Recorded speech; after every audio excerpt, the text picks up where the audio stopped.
अस्सलाम वालेकुम वरहमतुल्लाहि वबरकातुहू। अब्दुल करीम आज़ाद मुखातिब हूँ।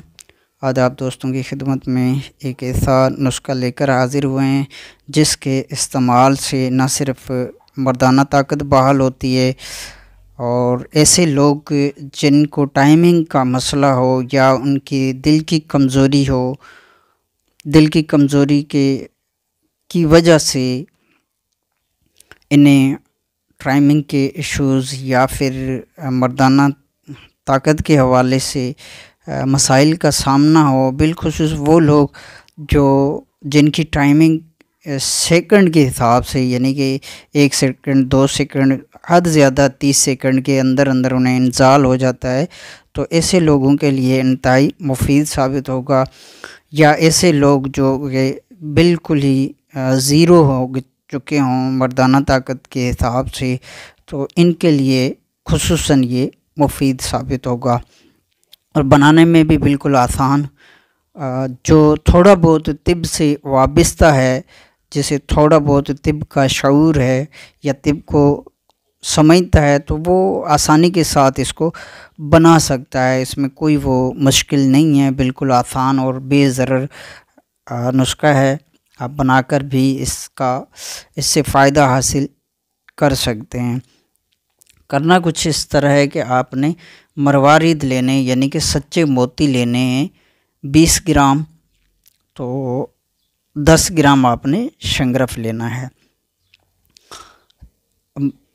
मरवारिद का जो सच्चे मोती है उसका सिलाया बना लेना है, खरल करके अर्के गुलाब के अंदर खरल किया जाएगा।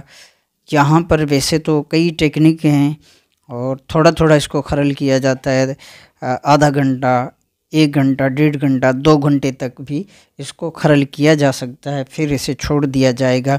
इस तरह यहाँ तक इसको खरल किया जाएगा कि इसमें से रड़क, चमक वगैरह बिल्कुल ख़त्म हो जाए और थोड़ा सा दांतों में लगाने से इसमें किसी किस्म की किरकिर की आवाज़ नहीं आनी चाहिए। तो यहाँ पर ये तैयार हो जाता है। अगर इस तरह ना समझ सके तो मिसल गुबार, यानी कि बिल्कुल मुलायम पाउडर इसका बन जाए और इसे धूप वगैरह में या मोबाइल लाइट लगाकर चेक किया जाए, इसमें चमक वगैरह ना हो, तो यहाँ पर ये सच्चे मोती तैयार समझ लें।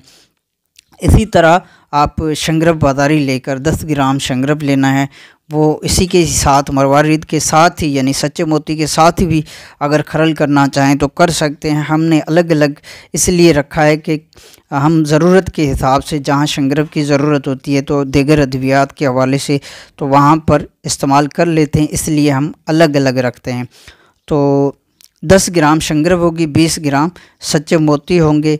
अगर कोई कम मिक़दार में बनाना चाहे तो भी बिल्कुल आप कम मिक़दार में बना सकते हैं। मसलन 2 ग्राम सच्चे मोती और 1 ग्राम शंगरफ के रेशो से भी आप, ये 3 ग्राम का प्रोसीजर होगा, ये भी आप इस तरह बना सकते हैं। अगर ज़्यादा मिक़दार में बनाना चाहें तो इसी रेशो से आपने 20 ग्राम सच्चे मोती और 10 ग्राम शंगरफ, इसी रेशो से आपने, अगर ग्रामों में बनाना चाहें तो भी यही रेशो रहेगा, और अगर ज़्यादा मिक़दार में बनाना चाहें तो भी यही रेशो इसका रहेगा।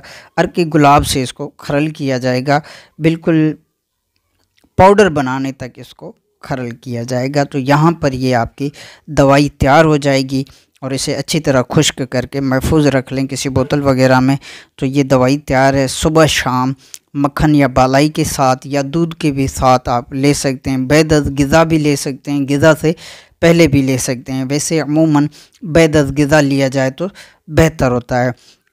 तो 1 चावल से लेकर 1 रत्ती तक इसकी मिक़दार खुराक इस्तेमाल की जा सकती है, कोई हर्ज नहीं है। आधी रत्ती, 1 रत्ती, यानी कि 1 चावल, 2 चावल, 3 चावल, 4 चावल, इस हिसाब से आप इसकी मिक़दार खुराक को सेट करके उम्र, वज़न, बर्दाश्त, क़ुव्वत को मद्देनज़र रखते हुए 1 चावल से लेकर 8 चावल तक इसकी मिक़दार खुराक इस्तेमाल कर सकते हैं। बदर का, यानी कि दूध, मक्खन, घी, बालाई वगैरह से इसको इस्तेमाल किया जाएगा। इस नुस्खे का जो मिजाज है वो खुश्क सर्द मिजाज होगा। नज़रिया मुफ़रद आज़ा के मुताबिक ये उज़लाती आसाबी बनेगा। तो इस तरह ये बनाकर फ़ायदा हासिल किया जा सकता है। आपकी दुआओं का तालिब अब्दुल करीम आज़ाद।